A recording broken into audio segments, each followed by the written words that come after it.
পৃথিবীর বুকে যখন রাত নেমে আসে তখনও কিছু জোনাক জ্বলে আশার আলো নিয়ে। ঠিক তেমনই এক জোনাক আলো ছিল ইসলামের আগমন, যা ভারতবর্ষের অজানা অন্ধকারে নিয়ে এসেছিল আলোর বার্তা।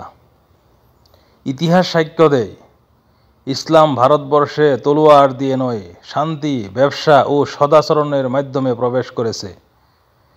নবী মুহাম্মদ সাল্লাল্লাহু আলাইহি ওয়াসাল্লামের নবুয়ত প্রাপ্তির আগেই আরব বণিকেরা ভারতবর্ষের সঙ্গে সুদীর্ঘ কাল ধরে ব্যবসা বাণিজ্যে যুক্ত ছিল।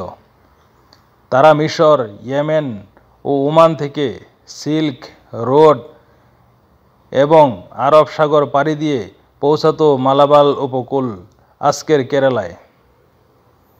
আরব বণিকেরা কেবল ব্যবসায়িক ছিলেন না, তারা ছিলেন বিশ্বাসে দৃঢ়, আচার ব্যবহারে নম্র এবং সমাজে আস্থাভাজন। তারা তাদের ব্যবসায়িক ন্যায়পরায়ণতা, সত্যবাদিতা এবং চরিত্রের মাধ্যমে স্থানীয়দের হৃদয় স্থান করে নেয়। এসব বণিকদের মাধ্যমেই ইসলামের আলো প্রথমবারের মতো ভারতবর্ষের ভূমিতে প্রবেশ করে।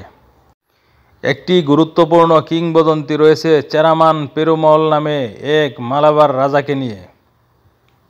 ইতিহাসবিদদের মতে চেরামাল ছিলেন চের রাজবংশের একজন রাজা। আরব থেকে আগত কিছু মুসলিম ব্যবসায়ীর মাধ্যমে তিনি ইসলামের বার্তা শুনেন এবং প্রভাবিত হন। একদিন তিনি স্বপ্নে দেখতে পান চাঁদ দ্বিখণ্ডিত হচ্ছে, একটি অলৌকিক ঘটনা যা ইসলামের নবী মুহাম্মদ সাল্লাল্লাহু আলাইহি সাল্লামের অন্যতম মুআজিজা হিসেবে পরিচিত। এই স্বপ্নের ব্যাখ্যা পেতে তিনি আরব দেশে পাড়ি জমান এবং সেখানে ইসলাম গ্রহণ করেন।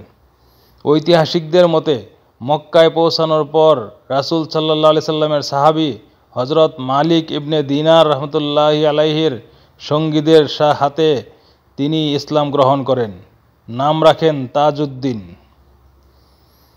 চেরামান পেরুমল ইসলাম গ্রহণ করার পর ফিরে আসতে না পারলেও তার সঙ্গে যাওয়া মুসলিম প্রতিনিধি দল কেরালায় ফিরে এসে ইসলাম প্রচার শুরু করে। তাদের দাওয়াত ও নৈতিক প্রভাব এতটাই গভীর হয় যে কেরালার স্থানীয় এক নারী, যিনি ছিলেন এক বণিকের স্ত্রী, তার নাম ছিল থাজাথা ফাতিমা। তিনিই ছিলেন প্রথম ভারতবর্ষের ইসলাম গ্রহণকারী মুসলিম মহিলা। এই ঘটনা ঘটে মহানবী সাল্লাল্লাহু আলাইহি সাল্লামের জীবদ্দশায়। এই ঘটনাগুলো প্রমাণ করে যে ইসলাম ভারতবর্ষে শান্তির বার্তা হিসেবে এসেছে। মুসলিম ব্যবসায়ীদের উদারতা, সততা এবং জীবনের প্রতি গভীর মূল্যবোধ ছিল এই ধর্মের সবচেয়ে বড় দাওয়াত। আমার আজকের প্রশ্নটি হলো, ভারতবর্ষের ইসলাম গ্রহণ করা প্রথম মুসলিম নারীর নাম কী ছিল? তাই দেরি না করে সঠিক উত্তরটি কমেন্টের মাধ্যমে জানান এবং ফুলের ভালোবাসা জিতে নিন।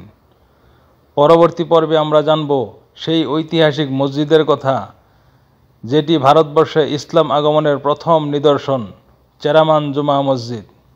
কোথায়, কখন ও কার মাধ্যমে এটি নির্মাণ হয়েছিল, কিভাবে এই মসজিদ আজও দাঁড়িয়ে আছে 1400 বছরের ইতিহাস বহন করে, সব জানতে চোখ রাখুন পরবর্তী পর্বে।